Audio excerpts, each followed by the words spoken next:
Welcome to Season 2, Episode 11 of Comic Book Nation, the official podcast of Comicbook.com.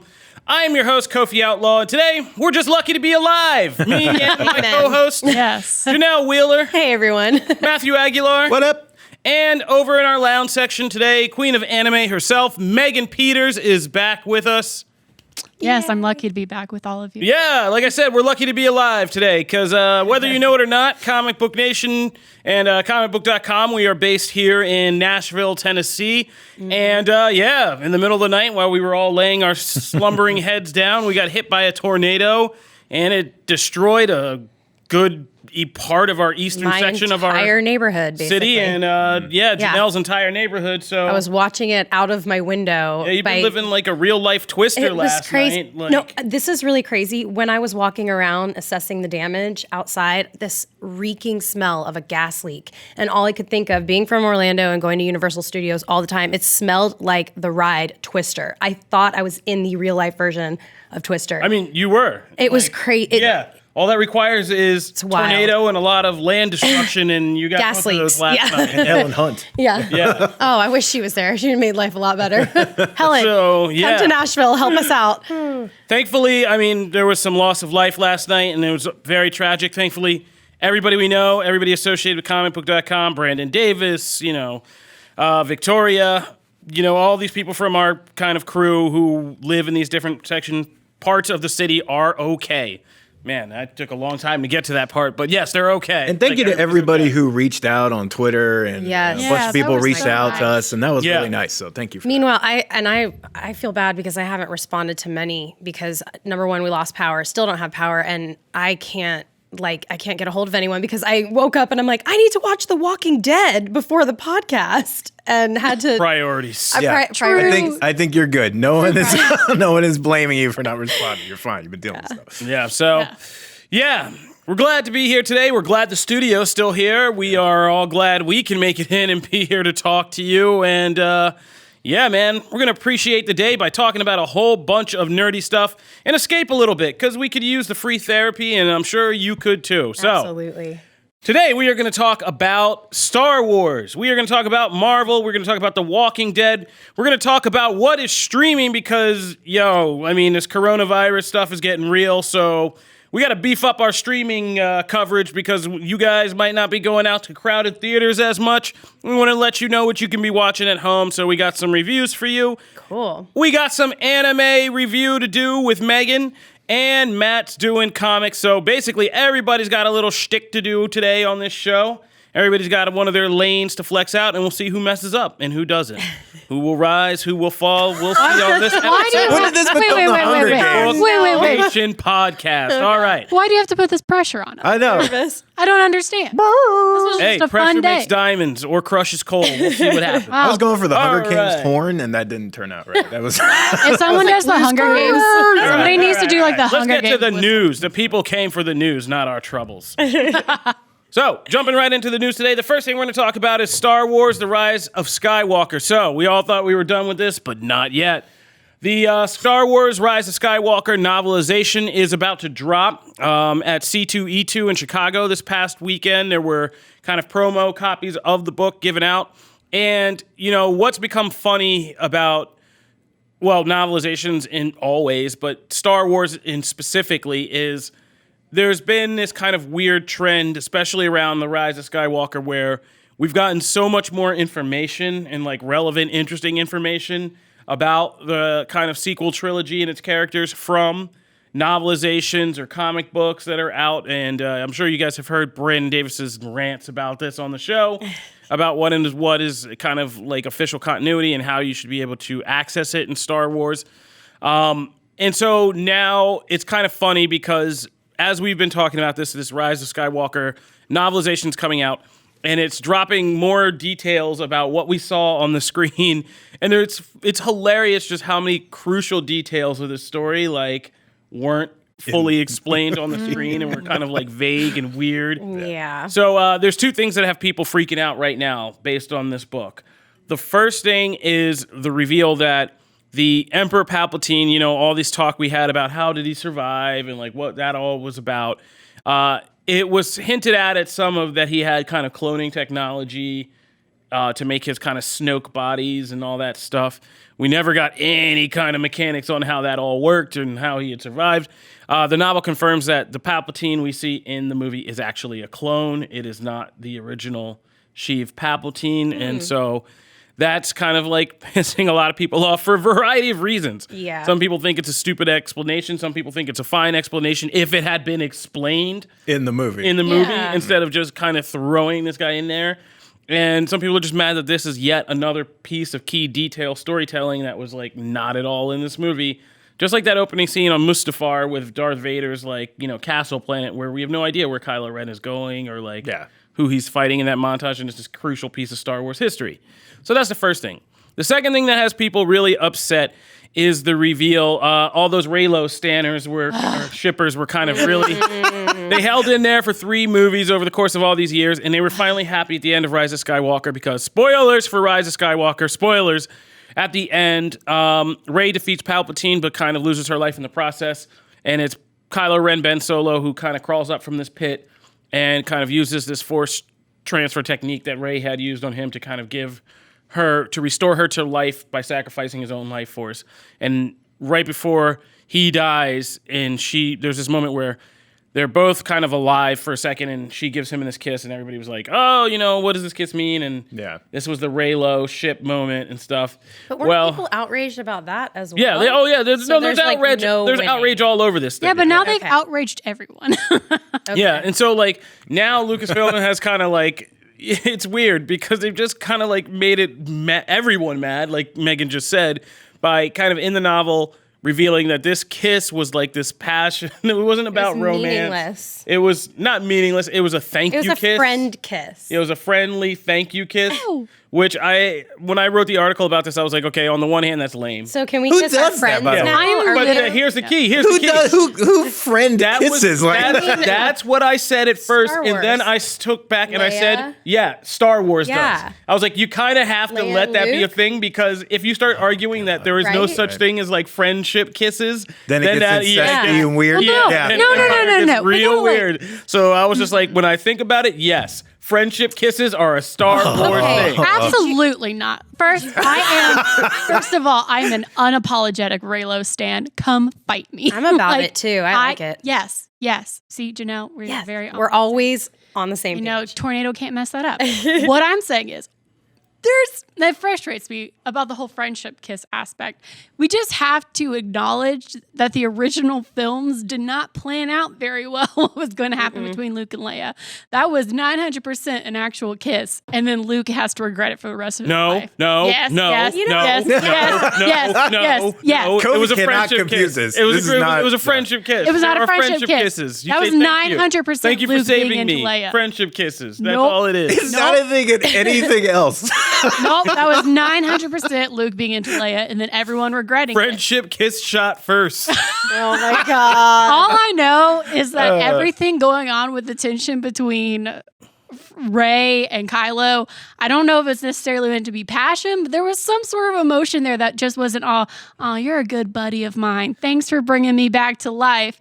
No way. And if that is what it was meant to be, then it was terribly acted. And they didn't execute it very well. This was the plan. Bro, there was a Star Wars Love is Blind. They met through the Force. They had a connection. They have the But Force when the real world dyad. came in and they had to interact. And had a Force things moment. got in the way. Their families got in the way. It was a Star Wars version of Love is Blind. Show. I can't escape it. It was I went from here to home and watched it. It was 900% the Force dyad. All I'm saying is the Star Wars franchise is doing a great job at J.K. Rowling itself. Shots fired.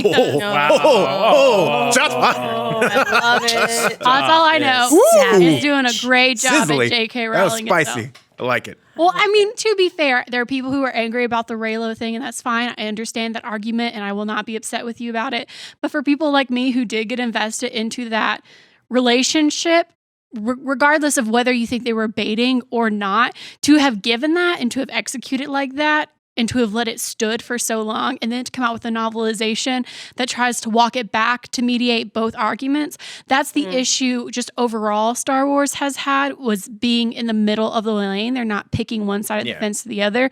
Their lukewarm decisions are what's arguably making and diluting the power of the franchise that it had. Just make a decision and stand with it. Yeah. That's the thing that Can we do frustrates a round me. of applause? Comic Book Nation would like to say we did not know that this kind of rant was going to take place against Disney. I'm so impressed. The opinions of one Megan Peters. I mean, if you're talking Megan about, Peters C. That was really good. That was really and not of the entire hashtag Dang. Comic Book Nation organization or affiliates.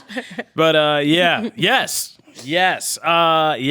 So I'm more mad about the clone thing with how big clones were, tying that off as, Emperor Palpatine not has secretly making his clone army, but making clones of himself. but wasn't like a really long time jump between the clone version being created by him and then to where we were?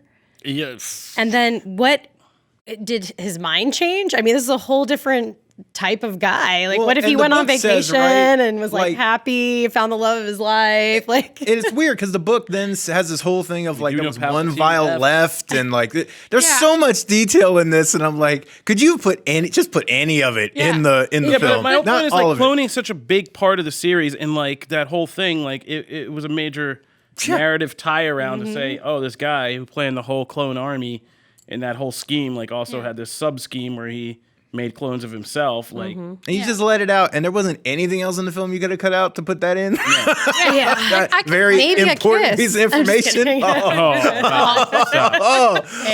Shots fired. All right, before we get too deep down this, we're going to move right along to Marvel news. So these Marvel Disney Plus series are on their way, and as we anticipate Falcon and Winter Soldier and WandaVision arriving this year, we're also looking forward to kind of the future. There were some big, exciting announcements before we even got the first show, which is that line of Marvel Disney Plus already has kind of its own phase 2, quote-unquote, where we're going to get Ms. Marvel, Moon Knight, and, of course, She-Hulk. So the She-Hulk series is coming. That's happening. And this week we got a kind of exciting bit of news because one of the dangling threads in the franchise right now is what the hell are they going to do with Mark Ruffalo and Hulk? Yeah. He was kind of left in a very precarious place after Avengers Endgame. And we got some exciting news this week that he was in talks for She-Hulk and he confirmed it. So Mark Ruffalo is coming to She-Hulk. So exciting. Which is good because, Hulk, it seems one of the first lessons of the Marvel Cinematic Universe is Hulk probably works best playing off other people in other storylines. It's kind of like Punisher in that way.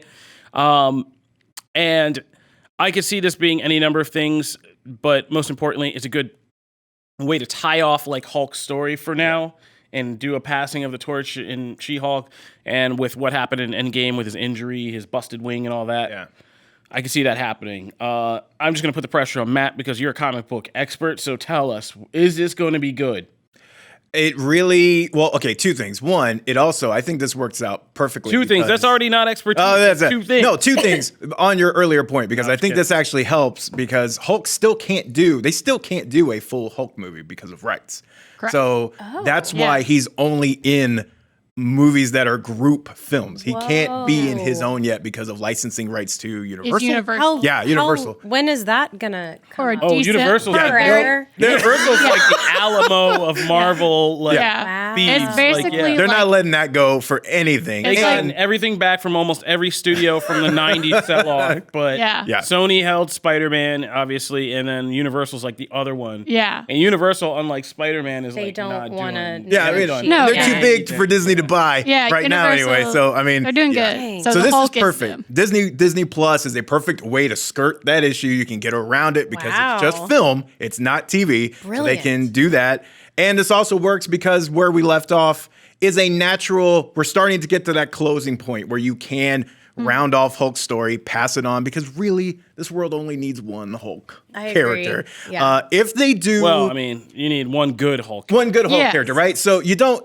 Two Hulk. just seems to be a little bit like they've done really well with Ruffalo, but I don't think they would know what to do with two Hulks in a big Marvel team up movie unless it had something to do with passing the torch. If they go with Dan Slott's She-Hulk run, this could be wonderful. They still haven't said what run they're going with. Like She-Hulk has had a couple really good runs actually, but a lot of them, the one that makes the most sense is actually the one I don't want, which is the after Civil War II She-Hulk run that was kind of like she was it had a really good premise of she's dealing with the rage and all that, and she's trying to balance an ordinary life of being an attorney and like being a person in the world and being this ultra power thing who can't control her powers. That seems like a much easier fit into the current MCU. Yeah. But Slot's run was great because it essentially was following her day life of she was She-Hulk even as an attorney. Like she was always green. She was like, as an attorney, and defended other superheroes in regular court cases. Yeah, she was like and villains. Yeah, and Slott is really funny. So the comedy like and banter, even tempered. Yeah, she doesn't fly off the handle a lot. No, she was very patient. That's why she was always good for as an opposite to Hulk because unlike him, but now it's also an obvious metaphor for how men and women, exactly, emotional, But now in later times, like currently, she's less that and more like the typical Hulk kind of character. She's always in her Hulk form and she's with the Avengers and stuff like that. So some of that would make it would be an easier fit. I hope they go with the other. It will be more difficult, but man, it would be like an Ant-Man or some. It would be very different, very refreshing, and something the MCU could use. I would like to balance it out with like a. Oh, I'm sorry, Megan. I just want to say like a kind of just a story about because it is her origin, like her tragic Marvel origin, is she almost dies. She needs this blood transfusion from Bruce Banner, and it would be interesting to see like a woman who has like a very busy kind of life, professional life, dealing with all these pressures already, then having to deal with this literal like rage monster inside.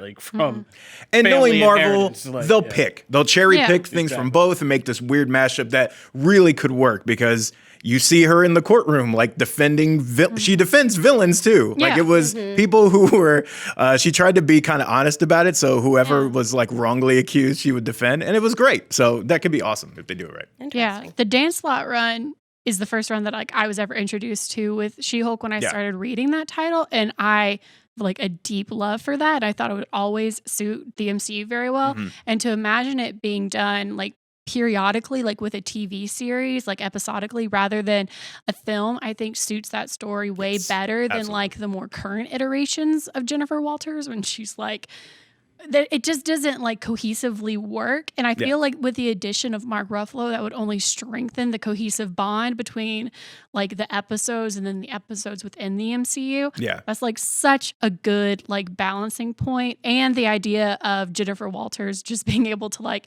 do her daily business, I feel like that's also more approachable from like a production standpoint. Yeah, exactly. Of doing this. Because I mean, in terms of CGI and a lot of the effects that are going to go into creating the Hulk, obviously Mark Ruffalo's job in his little weird gray pajamas filming on like Avengers is difficult to do, especially for like a TV show, even with Marvel's money behind it. So I think that would definitely suit best. Also, it's just so funny. She has like the best dry sarcasm.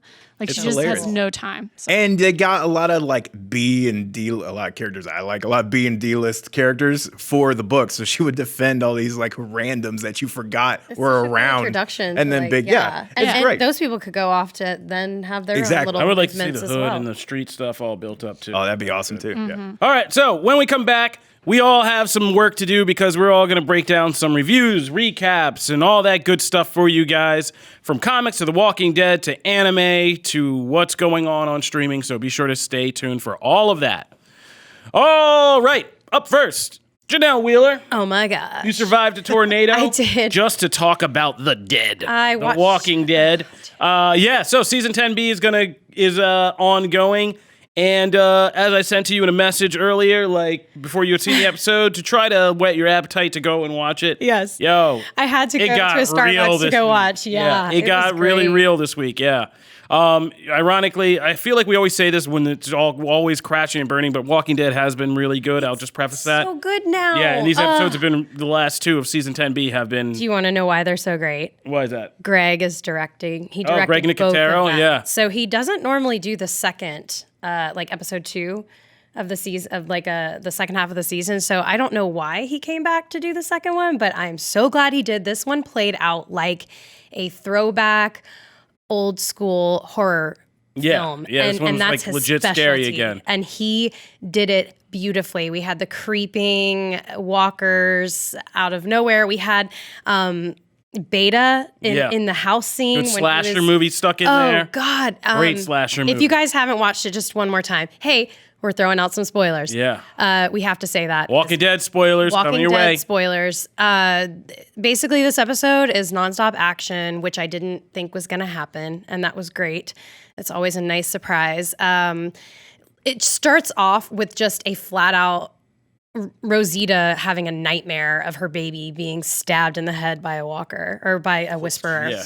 And you don't know. You don't know. You're like, no, this can't really be happening. And then like, thank God, she wakes up and it's a terrible nightmare. That's but getting Matt hard. it's just things like that. It's just little nuances, like little things that they do to really get your heart racing. And, one of the favorite characters of the entire series is Norman Reedus, Daryl. And when he has his moment of reckoning, him and Alpha have this crazy battle. And it gets into that fast, too, in this episode. It just goes right in. It shows his perspective of, like, his face is gashed and there's, like, blood covering his eye. And you can see from it literally is, like, as if he was looking through trying to kill walkers with, like, losing his eyesight and blood dripping. It's crazy. And then we get a reunion with Alpha and her daughter, which is super important, I think, for the rest of the series or the rest of the Whisperer War, because this triggers her. Basically, long story short, her daughter decides to go and kind of rescue Daryl instead of staying with her dying mother. And Alpha is kind of rejuvenated. She's like, okay, I'm done. Like, this was her last shred of humanity was like hanging with her daughter, and her daughter made the choice. And now, oh man, the war is happening. It's going to be really, really good. We still don't know what happened to two of our characters who were stuck in the cave after the big avalanche situation.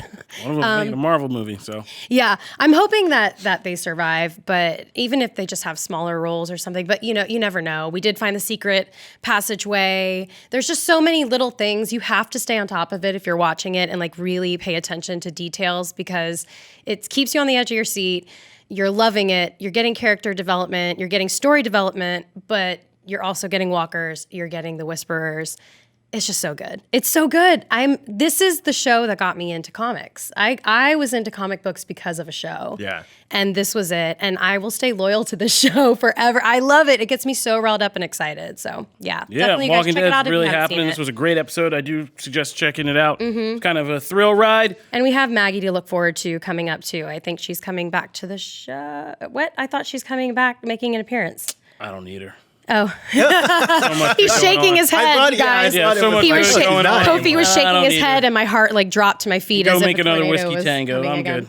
Yeah. It's good. So I have a quick thing. Yeah. Question, because I remember the buzz leading into the previous war where it was like Negan and like that whole thing leading into that, and people were so excited, and then it felt like that whole thing kind of let people down. Is this going to are you more excited? Do you see this delivering on this? Because that's a huge event from the comic. Yeah. So far, this is the most exciting actual war. Like, I mean, we've had the one with the governor, and we had the one with Negan. They are the scariest villains to me. And this is better because in the whole series so far. Like this episode has like a whole slasher sequence where that maniac Beta like sneaks through a grave into the city, and they literally comes out of a grave. They get all the forces to go out, and he sneaks in. And there's an awesome sequence of him going through these houses and just slaughtering people and waiting for them to wake up as zombies and leading a whole horde of zombies out to attack the town using their own dead people. Lord, that is nuts. Just so he can, That it's all a is mission just to horrifying. get into like a prison cell and kill the one of their own who flipped on them. Yeah, Or she's to a take little her back. Yeah, and there's a whole tense thing with that. That's awesome. Like with the Negan war, it's awesome. It was so built up because like we didn't know if they were going to stay true to the comics where we did lose Glenn. And I think that if they were going to change anything on the show was to keep the heart of the show, which was Glenn. And when that happened, a lot of people, instead of being satisfied that it aligned with the comics, we all just kind of went, how could you do this? Like we lost like such a huge player, and Abraham, like they both, it was just really hard to bounce back from that. Yeah. And that's when so many people went, I'm done watching the show. I'm a lot more simple. I didn't mind them getting their heads bashed in. I was cool with that. I like the bashing in, but just not those characters. It's really hard because the original team is gone. I mean, I know, but I think that's actually better for The Walking Dead. But we could do that all day. Okay, yeah. I think for me, the bottom line is the mechanics of the humans fighting the humans always gets kind of murky and dumb. and the people who make The Walking Dead aren't the best. They're not Michael Bay, so like them shooting an entire Right. It's just a lot of people gunfight, shooting at each other, and this is different. Yeah. Okay. Yeah. This it's you finally have crazy. villains that incorporate the zombies with the murdering, And it's Yeah. mental so like too. it's a horde. They bring like a whole horde of zombies in, like Daryl, and Janelle was describing like the blood coming in his eyes, but there's a human being weaving in and out of this whole thing of zombies that are attacking him, stabbing and cutting him at the same time. So because they blend in with the zombies, so like that's what makes this so good. Is that these guys are creepy to begin with about the way they've learned to kind of move. And their do leader things. is sick. I Their mean, leader's she's like and crazy. smart, and so like they're smart, they're cunning, and they incorporate the zombies too. So it's everything about the show like that actually makes it scary. Right, So so- tune into The Walking Dead. If you don't want to do that, you can hop on over to streaming because I got some streaming selects for you this week. I'm going to give you guys a quick rundown on two new streaming shows that are out. The first is Amazon's Hunters, which you saw advertised during the Super Bowl. That's Al Pacino, Logan Lerman, and a bunch of other people in the cast. That's about kind of based on the real life account of Operation Paperclip, which was something that happened after World War II when the U.S. smuggled in a bunch of Nazi scientists and former kind of scientists, minds, and strategists and military people and gave them American identities. Whoop, knocked my mic out, knocking down this whole studio. I'm my own tornado. But just so that they can basically keep them on the side of working for the U.S. and not go to the Soviet Union after World War II. And so it's about this group of people in New York who begin to get tangled up in hunting down these Nazi kind of people and killing them and doing this kind of vigilante act on behalf of the Jewish people and a lot of other people who were, brutalized in World War II. It's produced by Jordan Peele, and it is really crazy. It is very much like The Boys. Okay. Ooh. It looks in awesome. flavor. I've wanted to watch The this Boys. show. Because I didn't know if it was going to be like more historical drama, like Yeah. what it was. But no, it's very much like The Boys. Like it's very larger than life, over the top, like kind of. There are these wonderful sequences they do of like. There's one about Huntsville, Alabama, and how a lot of these Nazis were brought to NASA, and that's why we won the moon race, is because we had these German rocket scientists who were making like VX rockets and things like that, and during World War II. And it's all them having like American backyard cookouts and all things, because they stationed them in Huntsville, Alabama, near NASA headquarters.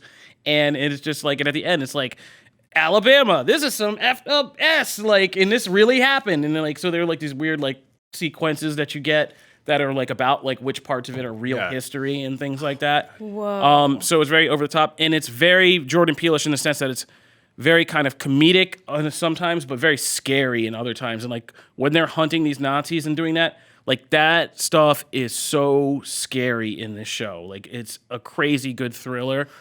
Because there are these people who are just used to posing like all American, all people, but when they do that apt pupil like flip and that switch flips and like the kind of crazy Nazi That movie comes freaked out. me out. Ugh. Yeah, like that. It's so freaky. And the cast who's playing the Nazis, like Dylan Baker. the guy Pacino looks from, amazing. Oh, Pacino's great in this. Like Al Pacino is really great in this. Logan Lerman is really great in this. And there's a guy, he's a newcomer actor who plays like the Nazis, like hitman, who is like the creepiest villain. He's like, what's his name in The Boys? The guy who, the Superman guy. I forget his name. Homelander. Homelander. Yeah. He's like the Homelander of this show. Oh, man. He's just this Nazi guy who looks like an all-American good boy, but then he starts talking to people and he just starts saying these I increasingly do love Homelander. complete He's so good. sociopath. Like it's great. And it's also deeply affecting because what the other side of Hunters does is it gives you a lot of historical background. There's a lot of controversy because some of it is exaggerated and dramatized about concentration camps and the exact horrific things that they did. But some of it is very real. But it really makes you understand the kind of lasting impact of what the trauma of World War II really is for like some of the people who lived through those camps and went through that.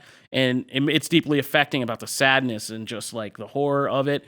And it really freaks you out about the idea of fascism ever kind of being secretly embedded in America and kind of having this re-rise and that. And it's very timely and kind of stoking that fear in you and being like, holy crap, like this is really how bad, and how crazy this really is. So Amazon's Hunters, really entertaining, really affecting. I was surprised by that. I didn't know how that was going to be able to take that. Because that looks is on amazing. my Yeah, too, so yeah. check that out. It's binge. It's not weekly, so it's all out there right now. It's 10 episodes, And I think there's a season 2 coming because season 1 gets a little bit, I mean, as it goes on, it gets more and more less historical and more comic booky. Yeah.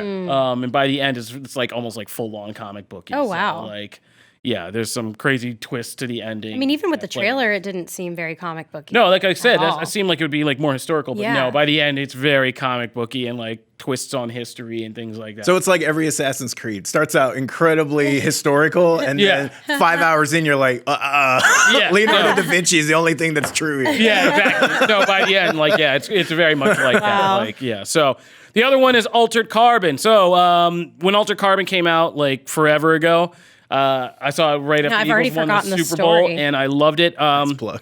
Megan and I have been talking for a long time. Like, it was the most live action anime-ish thing I've ever seen Hollywood kind of produce. Oh, wow. Leonida Kaylee Ogretis. Oh my God, I butcher her name all the time.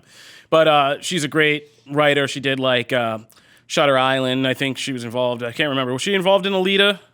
I don't remember. I don't believe. I think she was at some point, but I don't know if she was the one that actually made it to the screen. But anyway, she's a great writer, and it's based on this book series, and it's about people where our memories and souls are kind of stored in these chips that can be, quote unquote, what they call re-sleeved, which is put in new bodies. And so you can live for centuries at a time in different bodies and stuff.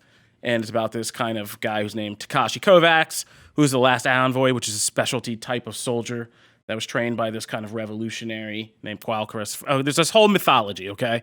So anyway, in season I love 2... the original, like the guy who played the Joel very Kinnaman? first. God, no, the Asian gentleman. Oh, yeah. He well, was there's 2 because so that's... good. I just love that it's Kofi got it's so tired crazy. of his own. It's like so crazy. I had like, a hard time watching the first This season mythology is because correct. of the lead, and then you Joel Kinnaman? yeah. So I'm very much looking forward to checking out this next season. No, I actually like Joel Kinnaman, and but that's kind of like my whole shtick about this is, so it is kind of a weird change to see Joel Kinnaman's character become Anthony Mackie in the second Is that season. an easy transition to kind of follow, or is No, it I kind mean of like, it's always whoa, it's, this kind of, isn't it's always believable at all? disorienting. Yeah, Will Young Yeah. Lee is one version of Takashi Kovacs. Yes, he was and he then- was great. Yeah, and then there's like another Asian famous star that's another version of him at a different point. Now it's like gets really confusing in season 1. It's like when they Yeah. tried to because there's switch 2 out. Asian versions of him, and then he becomes Yes. Joel Kinnaman. So like, there's It's like when they actually tried to 3 switch out versions of the main Harriet from character. Family Matters, and they Right. gave us a new Harriet, and we're like, Yeah, that's it's not not- Harriet. yeah. Hey, Harriet. You can't Aunt Viv me, Fresh Prince. I know what's going on. I know that Becky from the Oh my other. God, Aunt Viv, that messed me up. Yes. Yeah, that's a whole other thing. We Remember. won't get into the Ann Viv light skin, dark skin thing. That's a whole other thing.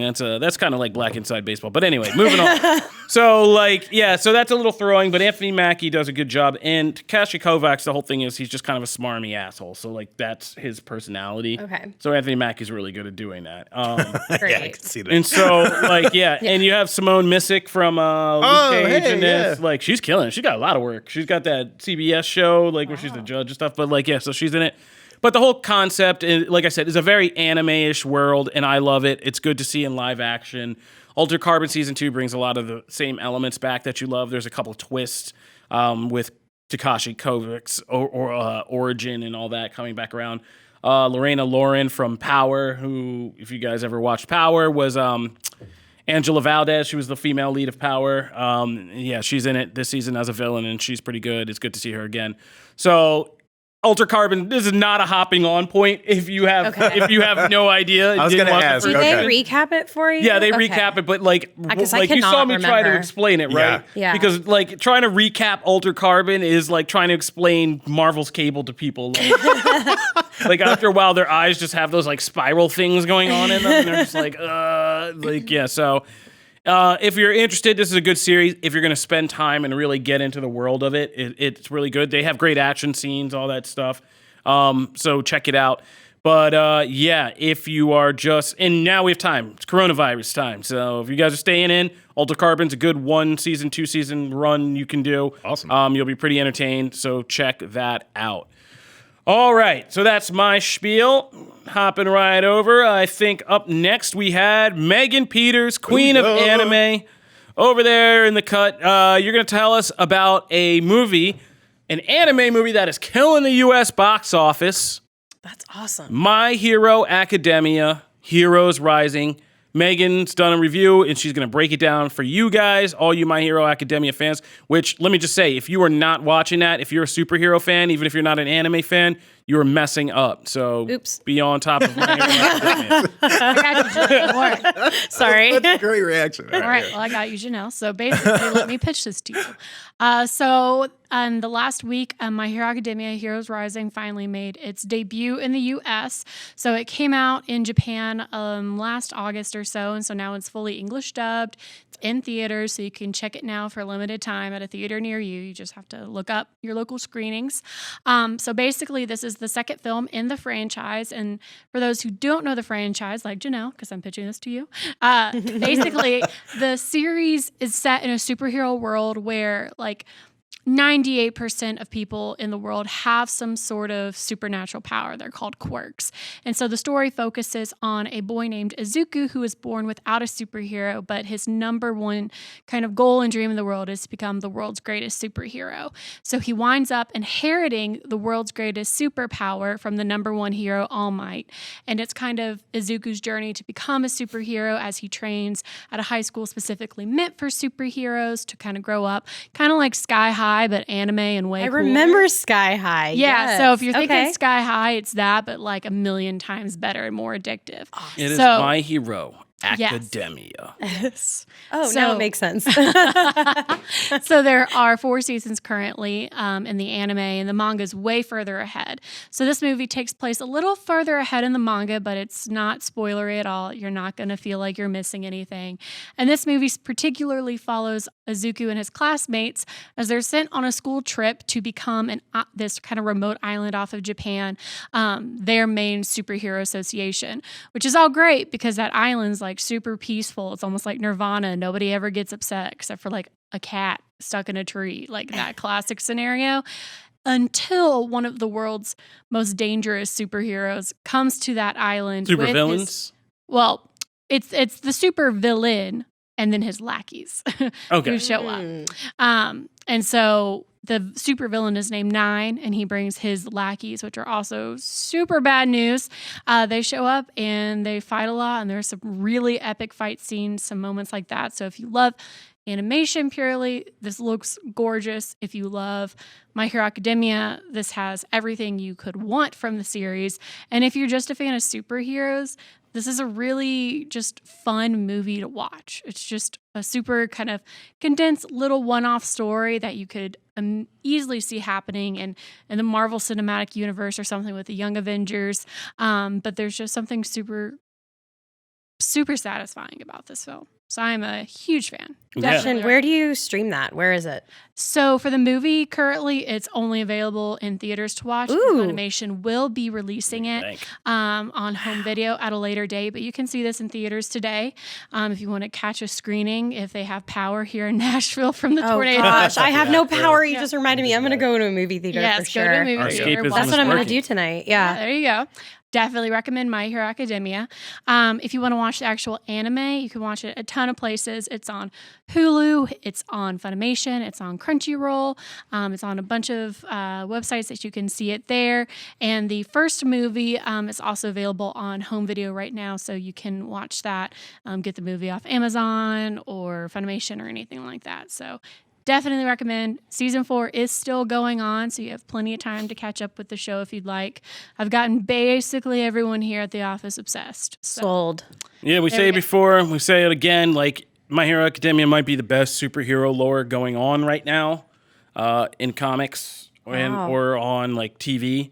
It really is. It's really, really good stuff. If you're starting off the series on like Hulu or something, is there anything you need to know when you're getting into it? The main character cries a lot for the first half of the first season. So just get through that part. Yeah, I sent Megan a lot of angry texts when I started watching it. I swear to God, I got like one more. No, I'm so glad you said that. Yeah, he cries a lot, but he don't cry anymore. Let's just put it that way. Okay, he doesn't cry anymore. I'll say this with anime, traditionally, you kind of need to get through the first 3 to 4 episodes before action really picks up. That's just with basically any anime, the way that storytelling and formatting and plotting and pacing seems to work with Japanese storytelling and narratives. Well, they go the old school. They actually like do the whole, here's this person, here's their life, here's a day in their life. Yeah, they want you to Oh, really shit, know. they're I think made like my only they're a idea of demon. that is Doki Doki. I played that game Yes. and that messed me up. It was Yes. so twisted. She knows about it. I know where you're coming from. Oh now. gosh. Yeah, I mean, but yeah. it was same. It was the slowest game and I was just going, why am I playing this? What's Yeah. going on? And then all of a sudden Sudden it gets real. the S hits the fan. Yeah. Yeah, It was it's like like Promised Persona. Neverland. Yeah. Like if you play Persona, it takes a really long time to get Yes. it going. But then when things get serious, it gets serious. Okay, but that game takes way too long for that. Okay, I All right. agree. But God. All right, we got a limited time. We're not going to spiral off into this. We're going to bring it back down. My Hero Academia, Heroes Rising, is in theaters. There's another movie, Two Heroes, that was previously came out. That's available to stream different places on cable. I know, and the anime is on Funimation and on Hulu, so you can just watch the regular series if you want to get started. Cool. And the manga's free on Shonen, or you can read a lot of that on Shonen Jump for either free or very cheap, like 99 cents a month. So check that out. All right, Matt, we're going over to gaming. Yo. Because Matt has gotten to play the Final Fantasy Remake demo. Can't believe you got to play that Yeah. already. This is a game that kind of defined my childhood in the late 90s. I disappeared from school and the Yep. world for about a week or so, 10 days. During a blizzard in Philadelphia, and yeah, I became obsessed with that game. I've never fought so hard to win and beat a boss and save the awesome. world. It was very serious. And then people told me it was a video game, and eventually they let me out of the institution. But anyway, I that's would a whole just- separate story. But I'm psyched. That's all to say for the Fantasy VII demo. So I'm gonna stare at you like a creep while you just tell us, is it good? It's great. Yeah, it's fantastic. Now, I've seen some people, and it really is going to come down to what you prefer. If you prefer turn-based, this changes up the formula. I mean, the original had the active time battle system where it was still running, so enemies could attack you, but it was still separated by turns. So like Cloud would take his turn, Barrett would take his turn, and all that. This changes up things to be more like games like Star Ocean or Grandia is another one, Tales series. Those are ones that your characters are all moving and attacking on their own, and you're switching between them in real time. So it is a little bit like for people who just played the original and haven't really played those other franchises, it's going to be a little difficult to kind of get your bearings, especially when Barrett comes in about halfway through the demo and you start having to take targets out that are like far away that Cloud clearly can't reach. So they structure the levels that way. It's going to take a minute because that was a little weird for me at first. Even I've played a bunch of other stuff like that. But when you come into this, you kind of expect, I'm going to get all my time. And I knew coming in it was active. But being able to pull off like a braver attack with just like tapping the L1 and then hitting a button and being able to pull off some of those like special attacks in a moment and in rhythm. So like you're attacking a couple combos, you're hitting with a heavy strike, and then he jumps up and like does that full on slash, and then you see the limit charge, like, and it's awesome like seeing all that go back and forth. Blocking is actually like a legitimate thing here and not just nice. the turn-based blocking. So like you're getting pelted by the first boss that you've seen in the trailers and stuff, and you're blocking, and it literally it's not reflecting, so it's not like a Star Wars thing, but it looks like it's all so cinematic, being able to really play these things out and not just have you select the icon and he blocks a little bit. Everyone remembers those sprites. Oh, he defends and it just locks up and you're like, oh, that's great. He's just standing still for a minute. It's cool, cinematic. Is a really cool thing. I also loved what they did with Jessie. I thought she was one of like the standout characters in the demo, a character that gets like gloss overed in the original. So Barrett is a little over the top. He's a little much. The dialogue, because he was always that way in the text. But now that you have a voice for all those like over the top mannerisms, it's a little like, dude, chill. And the best part is that Cloud addresses all this in real time. So like you're fighting and Barrett's saying stuff in the background, and Cloud is like, shut up while you're attacking stuff. Like there's in-game banter, not just in great. so it's great. I also was a little bummed that Steve Burton is not doing the Cloud voice anymore, but this one's good. So anyway, go download it. It's free. I mean, it's a good solid 45 minutes to an hour. Yeah, About, I played it for about an hour and 20 minutes. Yeah. But I also suck at it. So, well, I wasn't used to the active combat. I mean, I've tried to ignore a lot of information on this because I'm so attached to 7 and I wanted to come in. So I was expecting it to be just like it was because I'm a naive person. And I came in and it was very different. But I really do like the dynamism of it. Yeah. Still getting used to Cloud's voice. Yeah, Cloud's voice is a little odd. And it's not bad. It's No, just it's great. Steve Burton was Distracting? awesome. Thankfully, I mean, I haven't played it in so long. I'm so separated from that. I Oh, can't good. even, like. Well, and like Burton's and been I'm doing so like used to like reading the Are you gonna pick this up? Oh yeah. yeah. Nice. Oh yeah. Yeah. I mean, Burton did Advent Children. Yeah, Burton Advent did Kingdom Children. Hearts. So he's been the voice for me for And so plus, you get to hear a bunch of people yelling, "Cloud, Cloud!" Awesome. Good to go to. I just Tifa. Thank you. and hit all the canisters when you're in the level because you will get a couple. Like there's actually a thing to get nice. towards the end if you actually keep hitting all the containers. So All right. The containers. That's Final Fantasy VII demo. You know we're gonna have a review for you when that hits. If it hits. No, I'm just kidding. comes out April, man. Yeah, It's right around the corner. That's the current. Cool. Date. It's legit. It's gonna happen. date. It's gonna happen today. All right. So we're gonna go right from games to comics. Matt, what's coming out this week? What should we be on the lookout for? All right, so we actually have a lot of interesting number ones. So starting out with Aftershock Comics, Join the Future number one. It's essentially about the world has become consumed by all these utopian megacities that essentially are competing with population. So everyone's trying to be the biggest city, and so most people live in these, but everything is done by the government. So healthcare, it's very like you can see the correlation, very topical. Everything is done by the government, so there is an amount of independence you lose. And some people have stayed on the outskirts cities, just kind of trying to preserve the old way of life. And essentially, a young girl, has to make that choice when a city wants to take over their space and have them kind of absorbed because they want to be number one. So it's this fight to keeping your old way of life to this new thing that probably would be better in some ways, but you don't have choice. So Buffy number 13, King of Nowhere is a new kind of weird dramedy mystery thriller. It's kind of all the above. It's kind of weird things. So it's from Boom Studios, so you should definitely check it out. The Art of Steven Universe, the movie, is out, so Roland will be quite happy with that. Magicians number 5, Boom Studios kind of spin-off of the show, which sadly is going away. Canceled. Batman number 90, Flash number 750, Lois Lane number 9, one of the best DC books that they're putting out that I don't feel like anyone reads. The new middle grade book from DC is The Oracle Code, and it's fantastic. We have an interview going up with the artist and the author probably in the next day or two, so definitely check out the site for that. But fantastic. If you're a Batgirl fan, this is a wonderful all ages type of story for that. We also have Batman White Knight Deluxe Edition hardcover. I'm always talking about Curse of the White Knight on the show. This one is great. You can collect the whole first the whole first series in one place. We also have Crow, and I don't know how to pronounce this. It is Lethe, so I'm going to say Leith. Yes. Crow Leith number 1. There you go. It is essentially, this series is like set in the Crow universe, but it's kind of the Star Wars expanded universe, if you will, for Crow. It's like different people and all these things. Is Crow like the movie The Crow?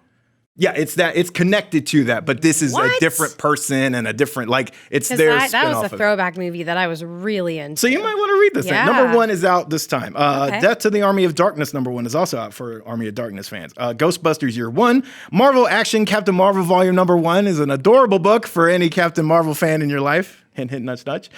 Transformers Galaxies, number 5. Mirka and Dolfo's Mercy, number 1. Outer Darkness Chew, number 1, which is a crossover. Then we get in the Marvel 2020 Rescue, number 1. Daredevil, number 19. Excalibur, number 8. Marauders, number 9. It's the best X-Men series around. Magnificent Miss Marvel, number 13.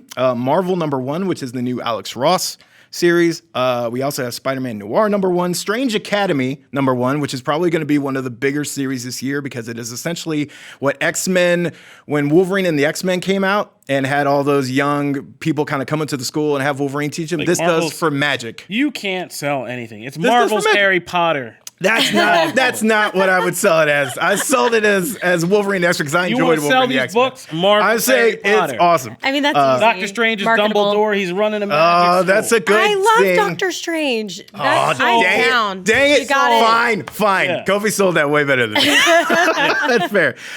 We also have Strike Force number 7. Uncanny X-Force, the Remender series, is now in an omnibus edition, one of the best X-Force runs over recent years. Web of Black Widow trade paperback is also out. Rick and Morty versus Dungeons and Dragons Volume 2 is out. And then we also have Dryad number 1, which is a new series from Oni Press and is by Curtis Wiebe, who is from Top Cow. Oh my God, I'm blanking on Rat Queen's writer. So this is his new series. So definitely check that out. So that is comics. Awesome. All right. That'll do it for this episode of Comic Book Nation.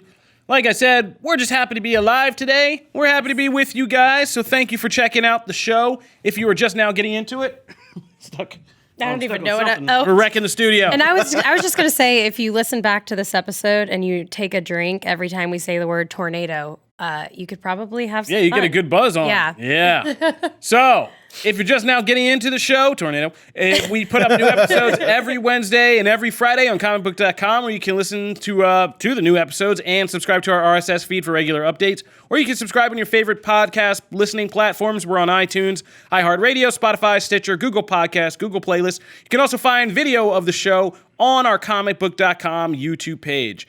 If you want to talk to us about anything we addressed on the show, or just throw us topics, or just throw us what's up, or glad you're safe and all that, you can always find us at the hashtag #ComicBookNation. You can find me at Kofi Outlaw. You can find me at Janelle Wheeler and on Twitch, same name. You can find me at Matt Aguilar CB.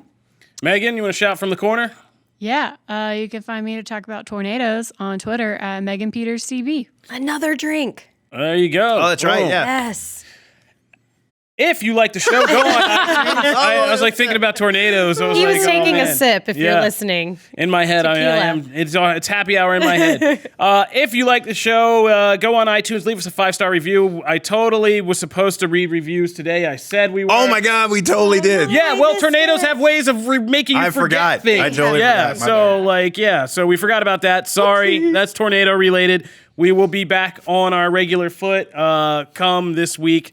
I would like to say we maybe do it next show, but we'd like to wait till you're here. I Janelle. love being here for those. So, I can see you like a kid in Christmas over here. We'll wait till Janelle's back next week. Fun. And then we'll read reviews. So get those last-minute 5-star reviews on iTunes in, because if we read yours on the show, we send you a Comic Book Nation shirt like the one I'm sporting. The chest under it, you have to work for, though. All right. That'll do it for this episode of Comic Book Nation. As always, our awkward ending. We'll see you guys later. Deuces. Jesus. Oh, wait. I meant Pete.